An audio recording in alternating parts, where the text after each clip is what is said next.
Rowdy sheeter silent Sunil ಆತನ ವಿರುದ್ಧವಾಗಿ Malleshwaram police ಠಾಣೆಯಲ್ಲಿ ಒಂದು FIR ದಾಖಲಾಗಿದೆ. CCB ASI ಆಗಿರ್ತಕ್ಕಂಥ ಹರೀಶ್ ಅವರು ಒಂದು ದೂರನ್ನು ಕೊಡ್ತಾರೆ, ಕೆಟ್ಟದಾಗಿ ನಡ್ಕೊಂಡಿದ್ದಾನೆ ಅಂತ. ಈ ಸಂಬಂಧಪಟ್ಟ ಹಾಗೆ ದೂರಾಗಿದ್ದು ಬೇರೆ ವಿಚಾರ.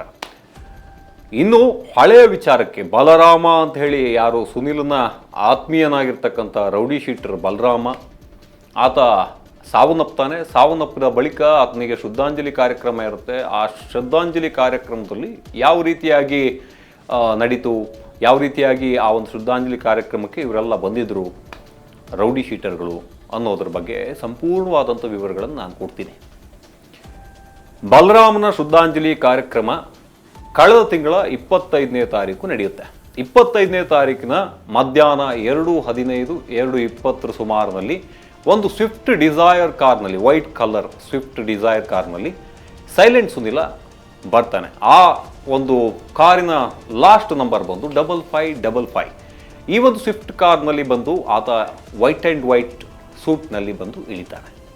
ಇಳಿದವನು ನೇರವಾಗಿ ಆ ಒಂದು MD ರಸ್ತೆಯಲ್ಲಿರ್ತಕ್ಕಂತಹ ಆ ಒಂದು ಚೌಟ್ರಿಗೆ ಶ್ರದ್ಧಾಂಜಲಿ ಕಾರ್ಯಕ್ರಮಕ್ಕೆ ಹೋಗ್ತಾನೆ. ಹೋಗಿ ಬಲರಾಮನ ಒಂದು ಶ್ರದ್ಧಾಂಜಲಿ ಕಾರ್ಯಕ್ರಮವನ್ನು ಮುಗಿಸ್ಕೊಂಡು ಅಲ್ಲೇನು ಹೊರಡಬೇಕು ಅಂತ ಹೇಳಿ ಕೂತಿರ್ತಾನೆ. ಈ ಸಂದರ್ಭದಲ್ಲಿ ಒಂದು ಇನೋವಾ ಕಾರು ಆತನನ್ನು ಹಚ್ಕೊಳ್ಳೋಕೆ ಬರುತ್ತೆ. ಅದು ವೈಟ್ ಕಲರ್ ಇರ್ತಕ್ಕಂಥ ಇನೋವಾ ಕಾರ್. ಆದರೆ ಆ ವೈಟ್ ಕಲರ್ ಇನೋವಾ ಕಾರ್ನ ನಂಬರ್ ಪ್ಲೇಟ್ ಕೂಡ ಯಾವುದೋ ಆಟೋ ನಂಬರ್ ಇರುತ್ತೆ.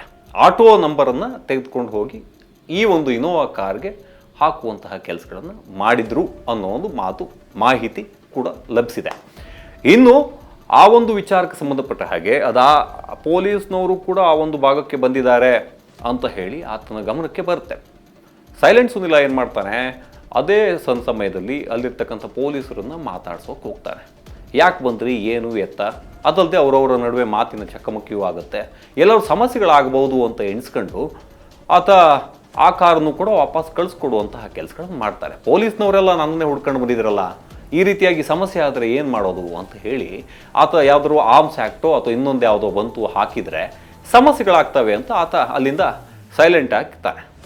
ಸೈಲೆಂಟ್ ಆಗ್ತಾ ಇದ್ದಂತೆ ಆ ಸಂದರ್ಭದಲ್ಲಿ ಇನ್ನೊಂದು ಒಂಟೆ ರೋಹಿತನ ಒಂದು ಕಾರು ಬರುತ್ತೆ, ಇನೋವಾ ಕ್ರಿಸ್ಟಾ. ಆ ಇನೋವಾ ಕ್ರಿಸ್ಟಾ ಕಾರಲ್ಲಿ ಈ ಸೈಲೆಂಟ್ ಸುನಿಲ ಎಲ್ಲರಿಗೂ ಕೂಡ ಪೊಲೀಸ್ನವರಿಗೆ ಬೈಯೋದಲ್ಲದೆ ಆ ಕಾರನ್ನು ಹತ್ಕೊಂಡು ಅಲ್ಲಿಂದ ಎಸ್ಕೇಪ್ ಆಗ್ತಾನೆ. ಇಲ್ಲಿ ನಡೆದಂತಹ ಘಟನೆ ಇಷ್ಟು. ಓವರಾಲ್ ಆಗಿ ಆತ ಚೌಟ್ರಿಗೆ ಆಗಮಿಸ್ಕೊಂಡು ಅಲ್ಲಿ ಕಾರ್ಯಕ್ರಮವನ್ನು ಮುಗಿಸಿ 2-3 ಕಾರುಗಳನ್ನು ಬದಲಾಯಿಸುವಂತಹ ಕೆಲಸಗಳನ್ನು ಮಾಡ್ತಾರೆ. ಒಂದು ಪೊಲೀಸರ ಕಣ್ಣು ತಪ್ಪಿಸ್ಬೇಕು ಅಂತ, ಇನ್ನು ವಿರೋಧಿಗಳ ಕಣ್ಣು ತಪ್ಪಿಸ್ಬೇಕು ಅಂತ. 2 ವಿಚಾರದಲ್ಲಿ ಆತ ಈ ರೀತಿಯಾಗಿ ತಲೆ ತಪ್ಪಿಸ್ಕೊಂಡು ತಲೆ ಮರೆಸ್ಕೊಂಡು ಅಲ್ಲಿಂದ ಹೋಗ್ತಾನೆ. ಇನ್ನು ಉಳಿದಂತೆ ಈತ ರೌಡಿ ಶೀಟರ್ ಆಗಿ ರೌಡಿ ಶೀಟರ್ ಅಂತ ಹೇಳ್ತಾರೆ. ಅಂದರೆ ಎಲ್ಲಿ ಅಫೆನ್ಸ್ ಮಾಡಿದ್ದ ಈ ಹಿಂದೆ ಅದಕ್ಕೆ ಫಸ್ಟ್ ಮೊದಲ ಬಾರಿ ಮಾಡಿರ್ತಕ್ಕಂಥ ಆ ಒಂದು ಭಾಗದ ಸ್ಟೇಷನ್ನಲ್ಲಿ ರೌಡಿ ಶೀಟರ್ ಅಂತ, ಅಂದರೆ ಇದು ಸುಬ್ರಹ್ಮಣ್ಯ ನಗರ ಪೊಲೀಸ್ ಸ್ಟೇಷನ್ ಲಿಮಿಟ್ಸ್ ಬರುತ್ತೆ. ಈಗ ಆತ ಅಮೃತಹಳ್ಳಿಗೆ ಶಿಫ್ಟ್ ಆಗಿರೋಕ್ಕೋಸ್ಕರ ಆ ಒಂದು ರೌಡಿ ಶೀಟರ್ ಈಗ ಅಮೃತಹಳ್ಳಿ ಪೊಲೀಸ್ನವರು ಮೇಂಟೈನ್ ಮಾಡ್ತಾ ಇದ್ದಾರೆ.